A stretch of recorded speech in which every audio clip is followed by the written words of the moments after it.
many have gone? And the helicopter that was presented in Maldives is to be replaced. Can you just give details of that? And when is the third core level meeting between India and Maldives?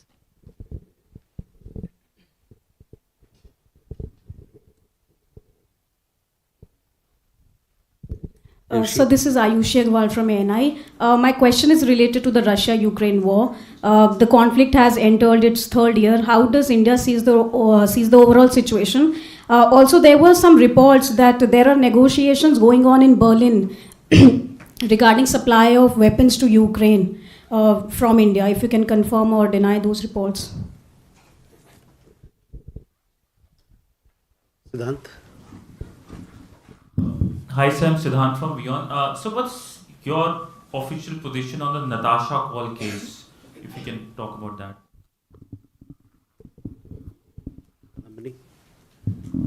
Kadambini Sharma from NDTV. Sir, your statement about the Indians who had gone to Russia and stuck there fighting on the Russia-Ukraine war front, you had said that several have been discharged. So do you have a number of how many Indians are stuck there and how many have been discharged and MEA helped them coming back? Okay. Let's take more questions in the next round. So first is about Kadambini, your question regarding people stuck in Russia. We have an understanding something like 20 odd people are stuck. We are trying our level best for their early discharge. We have issued 2 statements which you saw. We've also told people not to venture in the war zone or get caught into situations which are difficult.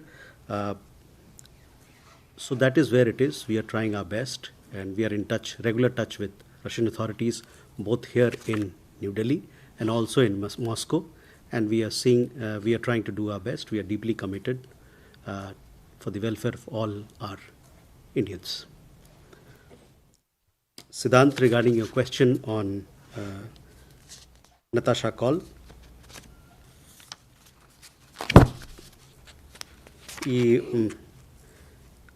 This particular UK national came to India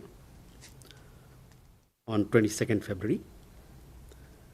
As you know, entry of foreign nationals into a country is a sovereign decision. I'll leave it at that.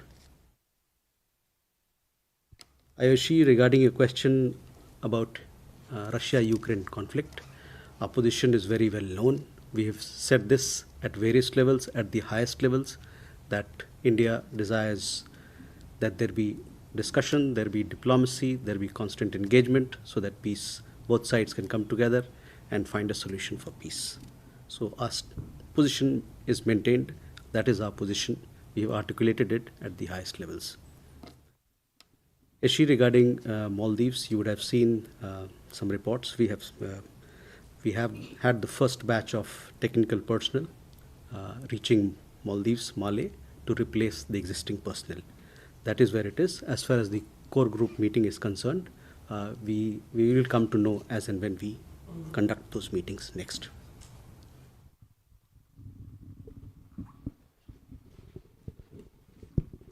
So Avinash from the Asahi Shimbun. So the foreign minister is visiting Japan and Korea next week. So if you could tell us something about the significance of his visit to Japan.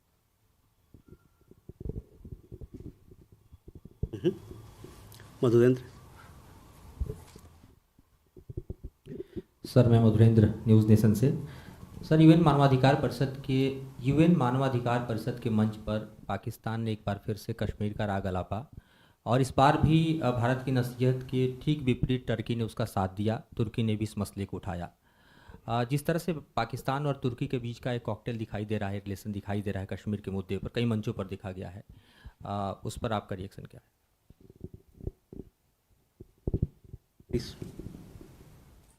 Rishabh here. So I have 2 questions. Rishabh from Times Now. So one, in continuation to what someone asked, that there was a peace talk in Albania last week. Was India part to it, and or was India invited for that talk?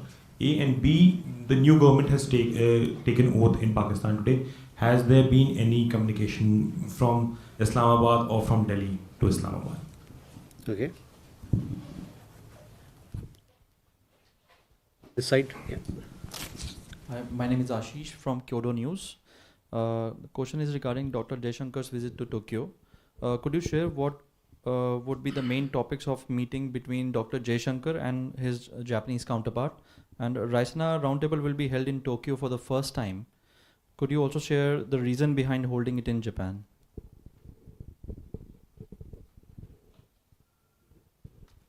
Yeah. Hi, Pia with the print. So, two questions. One, is there any update on the 8th naval veteran who remains in Qatar? Some sections of the media are saying there are still charges against him. There's an ongoing case against him. Could you please clarify on that? And secondly, I just wanted to reiterate a question I had asked after the budget on an expenditure amount totaling rupees 9,000 crores for miscellaneous expenditure. Could you clarify what the government spent that on, whether it was G20 or any other event? Thank you. Uma?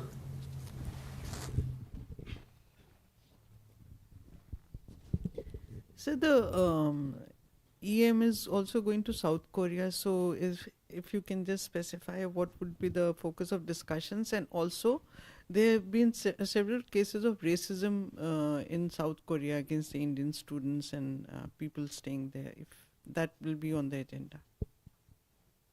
So, Huma, your question first. External Affairs Minister is to visit Japan and South Korea from 5th to 8th of March. We have issued a press release in that regard. In South Korea, he will be attending the 10th Joint Commission meeting, where, of course, we have a very expansive, broad-based, multifaceted relationship with South Korea. All aspects of the relationship would be discussed, and as to how we can further progress them.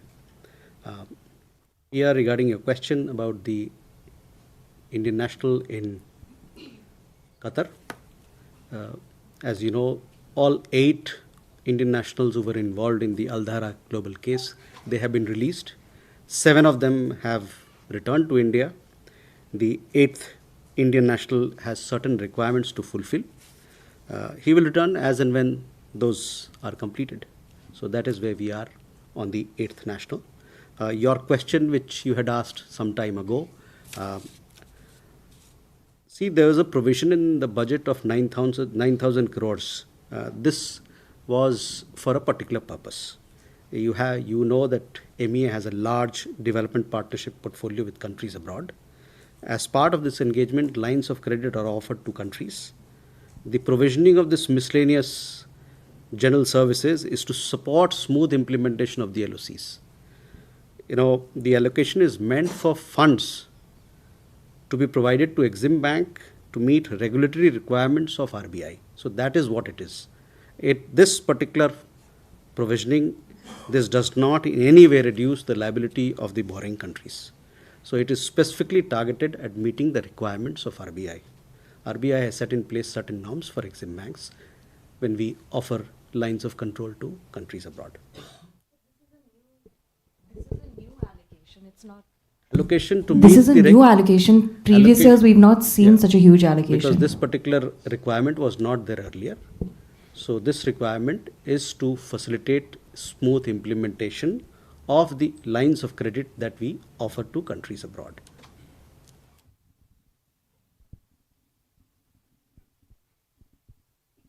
Ashish, regarding your question on, again, I would refer you to the press release that we issued.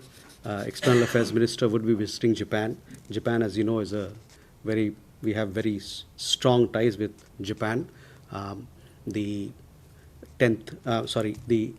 foreign minister level strategic dialogue will be conducted during the visit. We have some details in the visit. If you were to follow, you will be following the visit. You will get to see more details as to what else would form part of the program. But the press release that we had issued itself has a lot of details in it. So I would refer you to that. Rishabh, your question regarding Pakistan, on this I don't have an update for you, but hopefully I'll be able to provide something more later. On Albania as well, I don't have an update. We will check and get back to you on that particular issue as well. Madhurendra, आपके सवाल जो पाकिस्तान को लेकर रहा United Nations human rights council में, उस पर आपने देखा होगा कि हम लोगों ने एक अपना स्टेटमेंट जारी किया है उस मुद्दे को लेके। वो उसमें हम लोगों ने साफ साफ कहा है कि हर बार की तरह इस बार भी बेवजह इस मुद्दे को लाके काउंसिल का समय ज़ाया किया जा रहा है।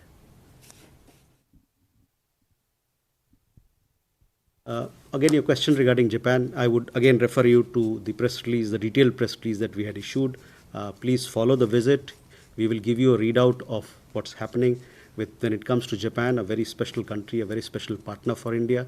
We have a broad-based and expansive relationship that goes into several domains. Each of those aspects will be discussed when Foreign Minister, External Affairs Minister, when he's visiting Japan from 5th to 8th. First, he'll be going to South Korea, and thereafter he'll be going to Japan.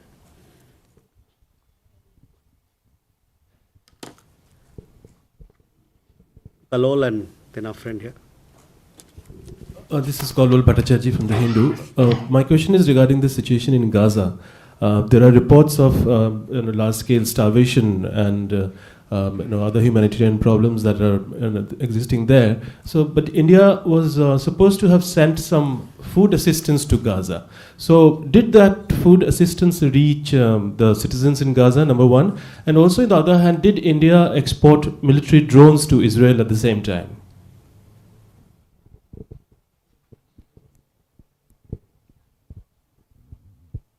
Okay. Please. Irina from TASS News Agency. President of France, Macron, recently announced that they discuss possibility of sending some Western troops to Ukraine. So, any comment on that? Does it sound? How does it sound for India? Mm-hmm.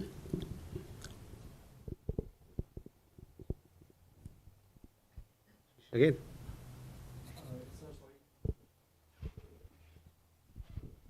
Hello, yeah, Ashish from Kyoto News. Sir, you didn't share about the Raisina roundtable.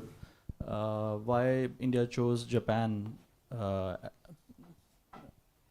Raisina, the question of Raisina roundtable is also because Raisina has become today an important global platform. We just had the Raisina dialogue where people from all over the world, leaders, political leaders, think tank, strategic thinkers, they all came to Delhi. We had the Greek Prime Minister who was the chief guest. So there is global resonance of this platform today. You would have seen that Raisina dialogue at various levels is also being held, or various components of it is being held in other parts of the world. Japan, of course, is a very important partner for us, and this particular engagement will help our conversation, will help our engagement with Japan as much. Elena, regarding your question that you asked regarding President Macron, I don't have any comments to offer on that. This is something which belongs to, which he has made, and it is entirely up to France to decide what they want to do. We have no comments to offer in this regard. Kalol, regarding humanitarian assistance, this is an important part of our engagement with the Palestinian people. Over the years, we have provided humanitarian assistance through UNRWA and also bilaterally. So that is where it is. We will continue to provide assistance. We have done this recently as well. Where exactly, on your specific question, whether it has reached X or Y place, I don't have an answer. I will seek an update and get back to you, if that is okay. The other question, I don't have an answer regarding the other question that you asked. I will seek more details on that. There is a hand I see behind. Sir, this is Milan from India Today. Bill Gates is in India currently, and he's hailed PM's G20 leadership also. Are there any engagements planned via the Ministry of External Affairs? If you could give us some details, sir. Thank you.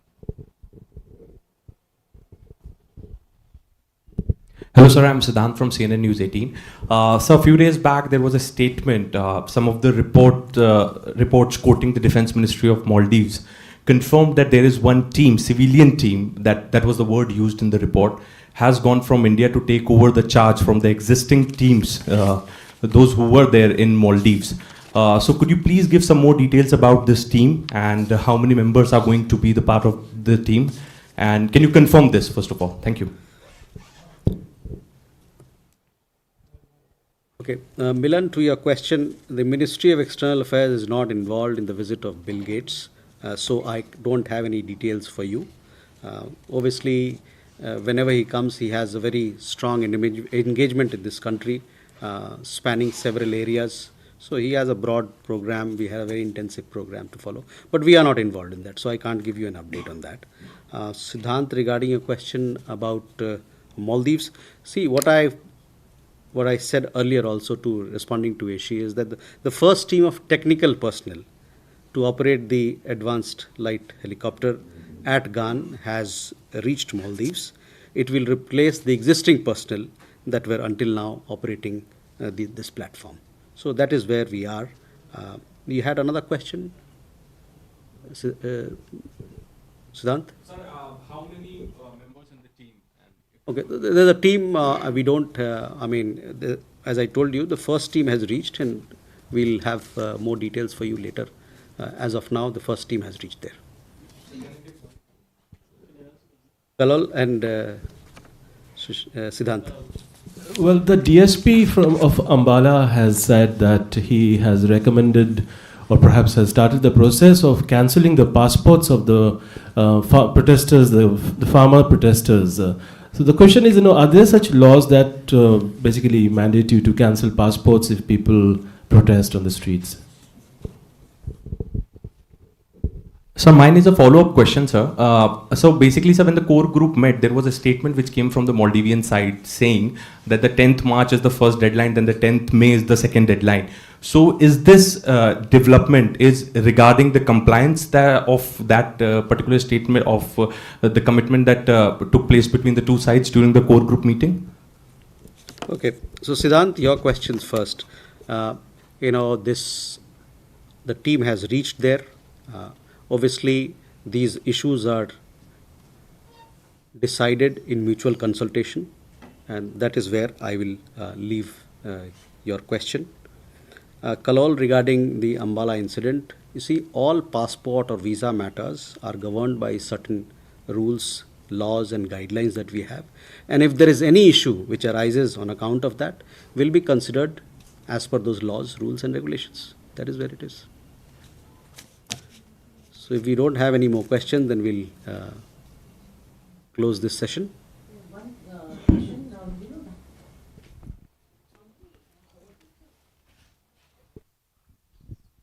what is the total number of Indians, who went to Russia to work? There are figures which say there were 100. You said 20 are trying to come back. Is that what you said? What I told you was that 20, it is our understanding that there are 20 or people or thereabout who've gone there to work as support staff or as helpers with Russian army. These are the people who've contacted us, and that is our understanding that this is the number that we have there. Uma? So I just wanted to understand, so the people who are going to Israel, they're also going in a war zone, which is in Gaza. What if they're also pushed into, fighting or getting involved? Has the government of... But Huma, nobody has gone to Israel as of now. As per the intergovernmental law, there are people who may have gone on their own accord. Even when we had the evacuation from Israel, 18,000 plus of our caregivers who are there, they stayed back. They're still there. There are a lot of people who go for business, the people who go for other activities, they go on their own accord. But in this particular case, these are 20 odd people who've contacted the embassy, and we are trying our best to get them out. we are trying to get them discharged and support them, help them. They are at various places, but the embassy is in touch with Russian authorities to get them out. Thank you very much.